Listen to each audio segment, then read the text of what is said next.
Olá, pessoal, tudo bem? Estamos iniciando mais um Cena Legislativa, o meu, o seu, o nosso programa semanal de debates que realmente importam, impactam o cenário legislativo, a vida das pessoas, o mundo político de uma forma geral. Quero iniciar convidando você para conhecer, para compartilhar, curtir e sugerir as nossas redes sociais do Cena Legislativa, nosso canal no YouTube, nossa conta no Instagram. Divulgue, abrace mais essa ideia de democratização do parlamento, dos debates que estão acontecendo. E o nosso programa de hoje é novamente sobre a inteligência artificial. Nós tivemos aqui recentemente um diálogo muito interessante, muito produtivo, repercutiu bastante sobre o impacto da inteligência artificial nas eleições, né? Trouxemos um técnico do Tribunal Regional Eleitoral e um especialista, um pesquisador dessa área, nessa perspectiva. E claro, o tempo muito reduzido, a gente acabou não explorando a contento todas as linhas, todas as potencialidades do tema, que é o tema do momento, né? Basta a gente dizer que recentemente a Justiça Eleitoral, o Tribunal Superior Eleitoral, criou uma regulação já para as eleições de 2024 sobre a inteligência artificial. Mas o que eu quero debater aqui ultrapassa as eleições, né? A gente sabe que a inteligência artificial ela está presente, já está presente nas nossas vidas, não é algo para um futuro, é algo referente à nossa realidade presente. Alguns países, algumas regiões são mais ou menos avançadas nessa tecnologia, mas ela já se faz presente. E aí eu trouxe um convidado que estuda, que discute, que é um curioso sobre esse assunto, que já há algum tempo se debruça sobre os impactos, os desafios, as perspectivas da inteligência artificial. Meu amigo Clécio Gonçalves, cientista político, coordenador de comunicação e marketing do Instituto Centec. Obrigado, Clécio, por ter aceito o nosso convite. E eu já vou começar com uma provocação sobre inteligência artificial baseado no relatório da ONU, né?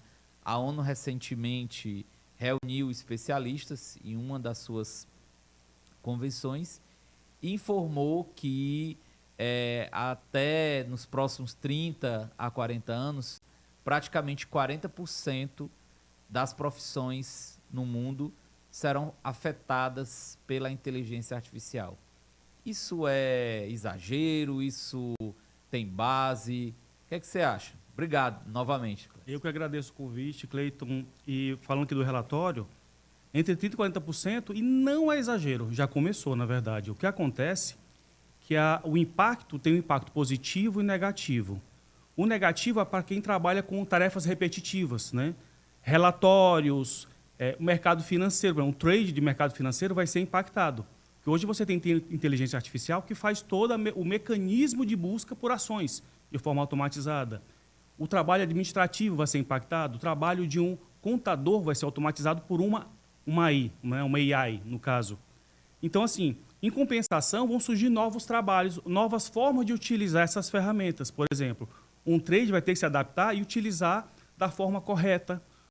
Ou ele vai migrar, não migrar totalmente de função, mas ele migrar a área de atuação dele. Ele vai ter que amplificar, se adaptar. E nisso, inclusive, tem uma questão muito importante, que é o seguinte. Existe hoje um fosso de educação muito grande no mundo. Tem aquela pessoa que não tem acesso a educação nenhuma e tem acesso à educação básica. Esse fosso, de certa forma, vai aumentar, e é uma das dificuldades da inteligência artificial. O que acontece? Aquela pessoa que não tem acesso à educação vai ficar ainda mais distante da outra, porque aquela que tem acesso à educação também vai ter acesso às ferramentas de inteligência artificial. E esse conceito de usar para o trabalho não é uma coisa nova. A gente teve o boom nos últimos 12 meses com inteligência artificial porque surgiram os chats, né? Os GPTs que têm chat. Inteligência artificial que você conversa não é uma coisa nova. Você conversava apenas por prompt, só por tela verde. O que a OpenAI fez para popularizar? Ela colocou numa interface gráfica que facilita você conversar. Você faz uma pergunta e parece que você está respondendo com uma equipe, uma pessoa por trás do computador respondendo de forma rápida. E assim, então isso popularizou, mas o conceito não é novo. Ainda o primeiro conceito de inteligência artificial ainda é de Aristóteles. Ele pensava, na época, em uma vassoura automatizada, não era essa palavra automatizada, mas que ela pensasse sozinha e varresse, e varresse a casa. Não era tão nobre o que ele queria, porque, na verdade, o que ele pensava, a escravidão só ia deixar de existir na Grécia se existisse uma vassoura automatizada. Caso contrário, a vassoura ia continuar existindo. Mas é o primeiro conceito de inteligência artificial. E ele só foi cunhado como inteligência artificial atual na década de 50, né? Com Alan Turing, por exemplo, um dos responsáveis pela inteligência artificial, com o seu jogo da imitação, né? Quando ele fazia com que uma máquina simulasse um ser humano. E hoje, passado esse mais de 70 anos do uso da inteligência artificial, a gente está hoje num patamar absurdamente alto, né? O fundador da Intel disse que a cada ano a gente dobraria a quantidade de processamentos a cada ano. A gente está fazendo isso em poucos meses. Se você pegar o ChatGPT de um ano e pouco atrás, o atual, é uma diferença absurda de processamento, de tokens, que são as, vamos dizer assim, como se fossem palavras de processamento. É uma coisa absurda. Você consegue ter respostas mais precisas, mais exatas e muito mais amplas. E a gama de inteligências artificiais que aparece no mercado também é outra coisa absurda. Para todo tipo, você tem hoje inteligência artificial para uso jurídico, para uso da contabilidade, para uso na comunicação, para uso de jornalista. Ou seja, o profissional, se ele não se adaptar, ele vai acabar ficando para trás. Clécio, eu quero tratar um pouco sobre os dilemas éticos, né, da inteligência artificial. Por exemplo, a gente viu recentemente agências de publicidade utilizando a imagem alterada por inteligência artificial de artistas que já morreram. A gente tem também a ideia de você fazer filmes inteiros, de você produzir roteiros, inclusive a indústria hollywoodiana, os roteiristas da indústria hollywoodiana colocaram isso como um dos pontos de pauta, né, para que esse movimento não substitua o fazer profissional desses trabalhadores. Como é que você vê esses dilemas éticos, né, de você alterar imagens, como já tem possibilidade de você, por exemplo, fazer um filme com artistas que já morreram, né? E fazer montagens de cantores, enfim, é algo que eu acho que todo mundo que está nos acompanhando já deve ter visto e me parece, você entende muito bem, me parece que cada vez mais refinado, né? Assim, com um nível, com uma perspicácia, com uma qualidade cada vez maior que dificulta, né? Você fazer essas separações, digamos assim. Como é que você vê essas ferramentas nessa perspectiva ética? Vou fazer um apanhado aqui até chegar na pergunta. Esse uso das imagens, de tudo, de inteligência artificial, não é uma coisa nova. Ela já existe há alguns anos. Tem aplicativo de face swap, né, de trocar o rosto, que ele troca muito bem. A inteligência artificial faz a captação dos pontos do rosto e faz a troca. Hoje, realmente, está muito mais refinado. E é por isso que a indústria audiovisual é uma das que mais vai sofrer transformação. Por isso que precisa de regulamentação. Nesse face swap, inclusive, a gente pode voltar para alguns programas atrás, quando você convidou os profissionais de inteligência artificial e as eleições, né? Há uns anos atrás, a prefeitura, concorrendo ao governo de São Paulo, teve um candidato que sofreu, ali era uma deepfake, onde ele estava no local com várias mulheres e foi depois descoberto que era uma deepfake muito bem feita. A deepfake já existe há um bom tempo, inclusive ela está proibida para as eleições atuais, né? Com regras... Clécio, explica para quem está nos acompanhando o que é uma deepfake. Pronto, a deepfake é quando você pega o rosto de uma pessoa e coloca em outro corpo. Faz uma captação de pontos que ela fique perfeita. Quando piscar, também pisca. Quando abre a boca, aquele sincronismo labial fica muito bem feito. E hoje está muito refinado. Eu vou dar um exemplo. Tem aplicativo hoje para smartphone que você faz tradução de um vídeo seu para qualquer língua e o sync lip, né, o sincronismo dos lábios é perfeito, é quase imperceptível. Inclusive, coloca sua voz em outra língua com o seu tom de voz.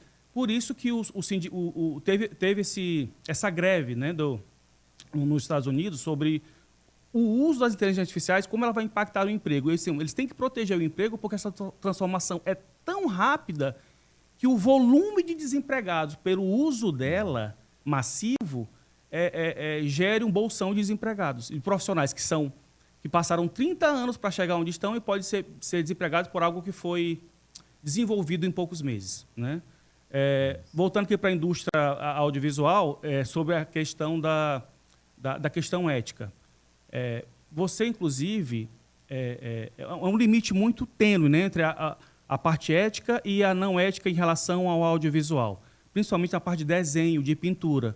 Você consegue fazer hoje um desenho com um prompt, ou seja, com o comando que você mandou, mas os traços do Renoir, de forma muito perfeita, em altíssima resolução. Você consegue fazer hoje como se fosse um Picasso, de forma perfeita, mas não é feito por ele. Você dá um prompt. Porque a inteligência artificial ela não é, de fato, vamos dizer assim, inteligente, por conta própria. Ela é alimentada com dados, né? Que é outra profissão que vai sofrer muita transformação nos próximos anos, é o engenheiro de dados. Quais são os dados? Pinturas, de séculos de pinturas, de escrita, de tudo. Eu vou dar outro exemplo. Eu posso solicitar um prompt para um GPT, escreva como roteirista tal do filme Star Wars e eu quero uma história que se passa no sertão cearense. Ele vai escrever com traços do roteirista e adaptar para a minha realidade. Ou seja, mas a inteligência não aprendeu por conta própria, foi alimentada com aquilo, então ela vai entender o comando. Então, ou seja, o que faz toda a diferença é a pergunta da forma correta. Aí, nesse caso, essa questão sempre vai ter... válido ou não é válido? Se tem um traço do Renoir, é um traço do Picasso, é um traço da Tarsila do Amaral, sempre vai acontecer. Aí o que vai fazer a diferença é quem vai contratar o trabalho, se ele quer algo autoral ou algo que você sabe que é o traço de outro artista. Quando a gente pensar bem essa dinâmica da inteligência artificial, ela mexe com uma série de esferas de regulações, como a questão da proteção de dados, ela mexe com a questão dos direitos autorais, né? Porque até que ponto aquilo dali foi alterado, até que ponto aquilo dali foi produzido, e aí mexe com o direito dos herdeiros, enfim, você tem uma série de questões que vão ser colocadas para os profissionais do direito, para os legisladores e para a sociedade de uma forma geral que já está incorporando isso no seu dia a dia, né? A sociedade ela já está buscando, ela já está pegando essa... Mas Clécio, a gente não está diante de empresas, porque você tem algumas empresas que dominam essa tecnologia. Sim. E aperfeiçoam essa tecnologia, e a gente sabe que a concorrência entre elas é uma coisa assim selvagem, né? Assim, para dizer o mínimo. Absurda, então eles ficam o que um lança num ano, o outro lança com algum diferencial. Não é muito poder para essas empresas em termos de domínio. A gente está, por exemplo, quando a gente discutiu o marco da internet no Brasil, se debateu muito. Eu lembro que eu assisti uma discussão no STF, uma audiência do STF, sobre a questão dos algoritmos, né? Os impactos dos algoritmos na preferência, no consumo. E aí, naquela audiência, ficou muito patente o poder dessas... Primeiro, a impotência do Estado diante dessas empresas, que é algo que, por exemplo, Estados Unidos já está vivenciando, França já está vivenciando, e não apenas nas eleições, mas como chegar a essas empresas? Como fazer esse tipo de fiscalização? Porque, por exemplo, a gente tem casos absurdos de jovens, porque também se apropriam, muitas vezes até mais rápido dessa tecnologia, e a gente está vendo casos de jovens que alteram imagens, criam vídeos de adolescentes em relações sexuais e compartilham aquilo. Como é que você vê, a partir do Brasil, você acha que o sistema judiciário brasileiro ele está conseguindo acompanhar essa dinâmica? Ele vai ter que usar... eu acho que ele não vai conseguir acompanhar. Vou dizer por quê. Para legislar, demora um tempo. E as IAs, elas avançam a uma velocidade muito rápida. Não é à toa que o STF está legislando, né, em relação às inteligências artificiais, porque precisa aprovar no Congresso. E, às vezes, é um processo demorado. E, quando eles vão aprovar, já está em outra onda. Ou seja, a gente vai ter que usar além da LGPD, o nosso marco civil para poder encaixar como a gente vai poder legislar, poder utilizar de forma correta o direito em cima do uso da imagem. Tu dei um exemplo agora sobre a face swap, né, essa deepfake que aconteceu, foi um caso no Brasil, inclusive, encontraram alguns jovens que trocavam o rosto das alunas de um colégio, e isso, infelizmente, vai acontecer, porque existe um anonimato muito grande na internet. E uma coisa é as pessoas conhecerem as ferramentas que são abertas ao público, como ChatGPT, Gemini, que é o antigo Bard, Copilot, Mistral, entre outras que trocam imagem. E tem outras que são formatas só para imagem, como o Leonardo AI, o CiaArt, enfim. E tem as outras ferramentas que são utilizadas de forma negativa, que são, inclusive, focadas para isso. Ou seja, ela permite que você carregue qualquer imagem e solicite qualquer prompt. Ou seja, você faz o que você quiser com a imagem de terceiro. Ela não tem uma trava, como as outras têm, né? O ChatGPT ele gera imagem a partir do 4, do pago. O Leonardo AI também tem trava, né? Trava que a gente chama trava ética. Um exemplo disso foi o ChatGPT lançou há pouco tempo, a Sora, né? Ele lançou de forma fechada ainda. O que é a Sora? É uma inteligência artificial para gerar vídeos em tempo real, em 4K de até 1 minuto. Voltando até isso, inclusive, vai impactar não só na indústria audiovisual, como também na parte de direito autoral. Ela mistura um pouquinho de tudo. Mas ela não está aberta ao público porque tem, inclusive, fazer os estudos éticos, né? Porque ela tem que saber, quando a pessoa usar a inteligência, de certa forma, quando a pessoa solicita um prompt negativo, um prompt que vai contra as leis. Isso. E aí, transgredir direitos humanos, gerar violência, propagar o ódio, né? Aí você tem... Mas, diante dessa realidade, Clécio, assim, de um panorama que ele é inevitável, né? Ou você, na minha visão, ou você se adapta e você consegue compreender as ferramentas, ou você fica longe. É a mesma coisa quando surgiram as redes sociais, né? No começo você tinha aqueles grupos que não entravam nas redes sociais. Hoje é impossível. A pessoa que hoje tem uma vida profissional e afetiva também, dificilmente ela consegue realizar o seu cotidiano sem as redes sociais, né? A gente vive mais nessas esferas do que nas esferas fora dessas redes. Mas pegando a inteligência artificial e a compreensão. Você disse no início da sua fala que a grande questão da inteligência artificial é de que forma, como você faz a melhor pergunta, a melhor questão, como é que você estrutura isso, a precisão, né? Você vê o sistema, vamos pegar o caso do Ceará, por exemplo, a gente não ir muito longe. Você vê o Ceará preparado para essa realidade, a rede de educação do Ceará, vamos pegar a rede pública, a rede privada, de uma forma geral, isso está chegando. Eu sei que os jovens têm acesso porque têm acesso à internet, não precisa ter necessariamente na escola para ele se apropriar. Mas, a partir da sua visão, as escolas elas estão interligando isso com o trabalho dos professores, das coordenações? Como é que você vê isso? As escolas, nem a particular, nem a pública, estão interligadas de fato.